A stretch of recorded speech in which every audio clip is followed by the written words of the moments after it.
ये न्यूरोसाइंस और एआई दोनों के लिए एक फाउंडेशन बना। न्यूरल नेटवर्क और डीप लर्निंग के माध्यम कैन मशीन थिंग्स। क्या था ये इमिटेशन गेम्स, क्यों था ये इतना पॉपुलर? 2020 का टाइम था जब कोई एआई को जानता तक नहीं था। 2022 में चैट जीपीटी के आने के बाद इसका रेवेन्यू, मतलब कि एआई का रेवेन्यू, 2030 तक इसका मार्केट वैल्यू 1.8 ट्रिलियन से लेकर 2 ट्रिलियन डॉलर तक पहुंच जाएगा। चलिए कहानी पे वापस आते हैं। चलिए शुरू करते हैं। हजारों साल पहले जब एंशिएंट फिलोसोफर ने जीवन और मृत्यु के प्रश्न किए तो वहाँ से आर्टिफिशियल इंटेलिजेंस का विचार आया। प्राचीन काल में आविष्कारकों द्वारा ऑटोमेशन की खोज की गई, जो कि ऐसी मशीन थी जो मनुष्य के बिना चलती थी।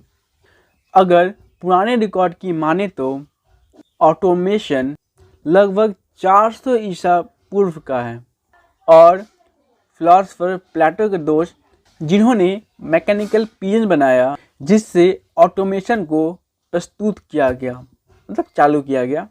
बहुत सालों के बाद लगभग 95 में लियोनार्डो दा विंची ने सबसे प्रसिद्ध ऑटोमेशन में से एक ऑटोमेशन को बनाया। लियोनार्डो दा विंची ने सबसे पहले एक रोबोट जैसे इंसान का डिजाइन बनाया। उन्होंने एक लोहे के कवच में लिपटे हुए नाइट जैसे मशीन की योजना बनाई थी।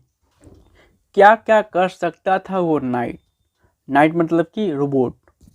वीडियो में आगे जानेंगे कि कैसे ये वर्ड रोबोट शब्द आया और पॉपुलर हुआ। चलिए कहानी में वापस आते हैं। दा विंची के नोट्स और स्केच के अनुसार इस रोबोट को एक मैकेनिकल क्रैंक से चलाया जाता था। मैकेनिकल क्रैंक मीन्स जो कि हाथ से घुमाने वाली मशीन थी। वह बैठ सकता था, वह खड़ा हो सकता था, अपना सर घुमा सकता था, अपनी बाहें को क्रॉस कर सकता था, यहाँ तक कि वह अपना लोहे का हेलमेट भी ऊपर उठा सकता था। लेकिन समस्या यह थी कि इस नाइट का कंप्लीट ड्राइंग आज तक नहीं मिला। फिर भी वैज्ञानिकों को सबूत मिले हैं कि दा विंची ने शायद 1495 में इसका मॉडल बनाया था, जब वे मिलान के शासक ड्यूक ऑफ मिलान के लिए काम कर रहे थे। बात है साल 2002 में, जब नासा के वैज्ञानिक मार्क रोजियम ने दा विंची के अधूरे नोट्स और स्केच के आधार पर वही मशीन दोबारा बनाई और वह सही तरीके से काम भी करने लगी। इससे साबित होता है कि दा विंची दुनिया के पहले रोबोटिक इंजीनियर या फिर बोले तो रोबोट बनाने वाले थे। अब बात कर रहे हैं साल 1726 की। जोनाथन स्विफ्ट के फैंटास्टिक नॉवेल गुलिवर्स ट्रैवल में इंजन, जो कि एक डिवाइस जिसको scholar new idea, sentences and books को जनरेट करने में यूज किया करते थे। स्कॉलर्स इस मशीन के हैंडल को घुमाते हैं जिससे शब्दों से बनी लकड़ी की ब्लॉक को घुमाती है।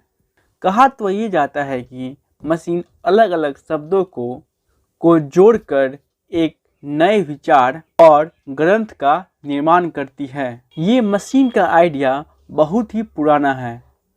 अब आते हैं साल 1900 में, जब बहुत सारा मीडिया क्रिएट किया गया जो कि आर्टिफिशियल ह्यूमंस के आइडिया के चारों ओर घूम रही थी।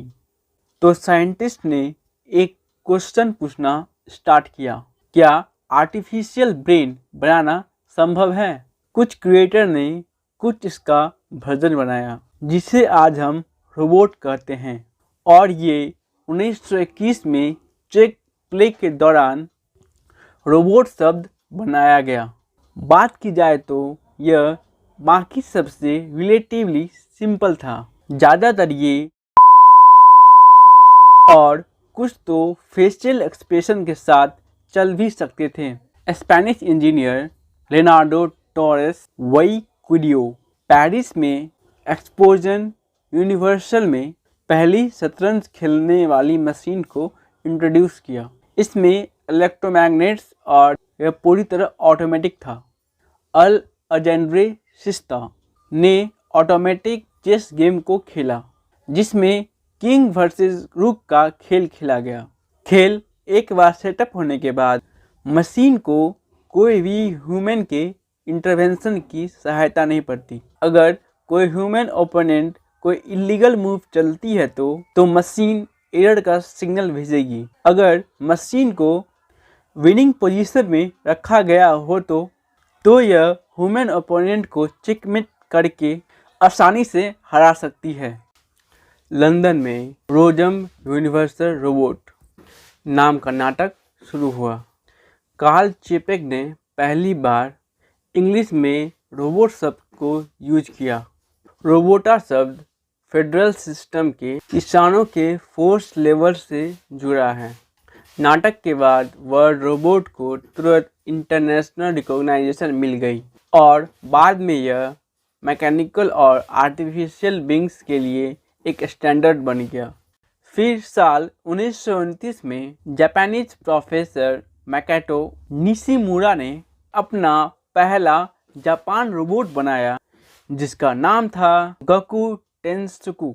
फिर आता है साल 1949 जब इस बुक को, जिसका नाम है जाइंट ब्रेन और मशीन दैट थिंक्स, इस बुक में बताया गया है कि कंप्यूटर के नए मॉडल को मनुष्य के दिमाग से कंपेयर किया गया है। अब बात कर रहे हैं साल 1939 की, जब आयोवा स्टेट कॉलेज के प्रोफेसर जॉन विंसेंट एटनासॉफ और उनके ग्रेजुएट स्टूडेंट क्लिफोर्ड बेरी ने एबीसी कंप्यूटर को $650 के ग्रांट पर इसे क्रिएट किया गया। ये एबीसी कंप्यूटर का फुल फॉर्म एटनासॉफ बेरी कंप्यूटर है, जो कि आयोवा स्टेट यूनिवर्सिटी के प्रोफेसर और उनके स्टूडेंट थे। एबीसी एक शुरुआती डिजिटल इलेक्ट्रॉनिक कंप्यूटर था।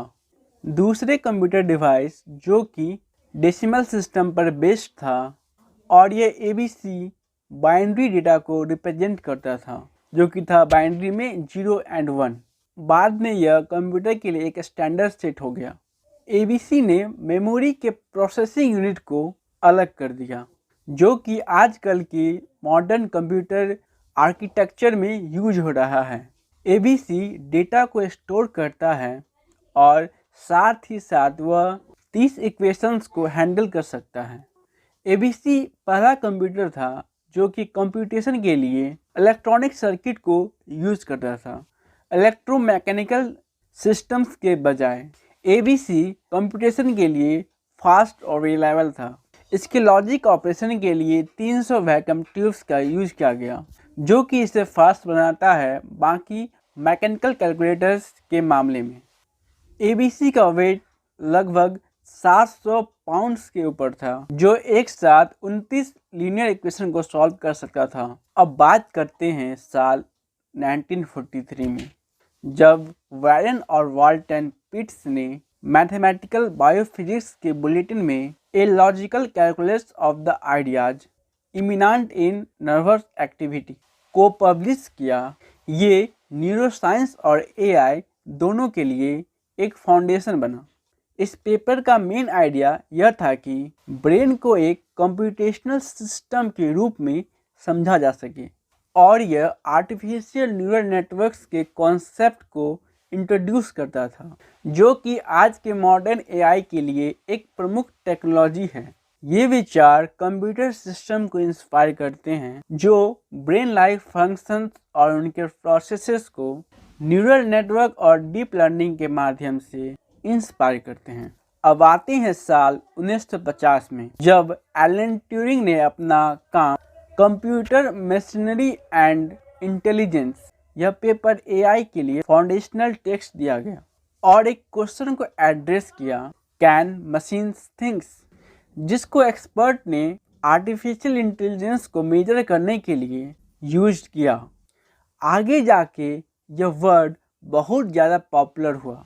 मशीन के थिंकिंग के नेचर और उसकी इंटेलिजेंस को इमिटेशन गेम्स के थ्रू मेजर करना और बाद में इसको फ्यूचर डिस्कशन के लिए एक फाउंडेशन एस्टैब्लिश किया गया, जिसे अब ट्यूरिंग टेस्ट के नाम से जाना जाता है। क्या था ये इमिटेशन गेम्स? क्यों था ये इतना पॉपुलर?